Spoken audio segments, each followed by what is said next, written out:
উপস্থিত আজকের অনুষ্ঠানের সভাপতি সাহেব, সম্মানিত শিক্ষকবৃন্দ এবং অত্র স্কুলের সমস্ত ছাত্রছাত্রী ভাই ও বোনেরা, সকলের প্রতি আমার সালাম। আসসালামু আলাইকুম। আজ আমি কথা বলতে চাই মাতৃভাষা নিয়ে, যে ভাষা আমাদের জন্মের আগেই আমাদের আপন করে নিয়েছে। মাতৃভাষা শুধু যোগাযোগের একটি মাধ্যম নয়, মাতৃভাষা হলো মানুষের প্রথম পরিচয়। এই ভাষাতেই আমরা প্রথম মা বলতে শিখি। এই ভাষাতেই আমরা কাঁদি, হাসি, স্বপ্ন দেখি। একটি শিশু যখন পৃথিবীতে আসে, সে কোনো বিদেশি ভাষা নয়, সে শিখে তার মায়ের ভাষা। কারণ মাতৃভাষাই সবচেয়ে সহজ, সবচেয়ে আপন আর সবচেয়ে শক্তিশালী। আমাদের বাংলা ভাষা সহজে পাওয়া কোনো ভাষা নয়। এই ভাষার জন্য ১৯৫২ সালের ২১শে ফেব্রুয়ারি আমাদের ভাইয়েরা বুকের তাজা রক্ত ঢেলে দিয়েছিলেন।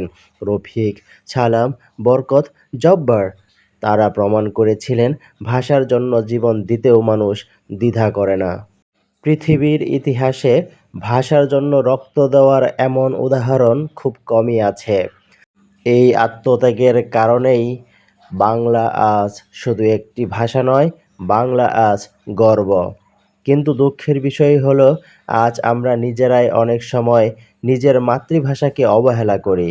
বাংলায় কথা বলতে লজ্জা পাই, বাংলা লিখতে অনীহা বোধ করি, বিদেশি ভাষাকে বেশি গুরুত্ব দেই। বিদেশি ভাষা শেখা অবশ্যই প্রয়োজন, কিন্তু মাতৃভাষাকে বাদ দিয়ে নয়।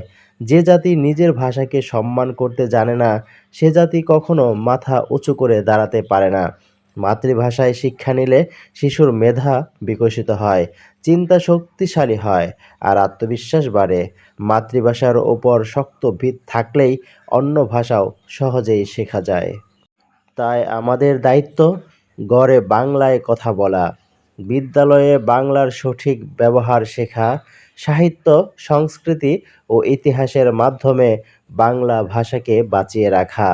আসুন আমরা বাংলাকে শুধু দিবসে নয়, প্রতিদিন ভালোবাসি, শুধু কথায় নয়, কাজে প্রমাণ করি। কারণ মাতৃভাষা বাঁচলে সংস্কৃতি বাঁচবে, আর সংস্কৃতি বাঁচলে জাতি বাঁচবে। আমি আমার বক্তব্যের শেষ প্রান্তেই চলে এসেছি।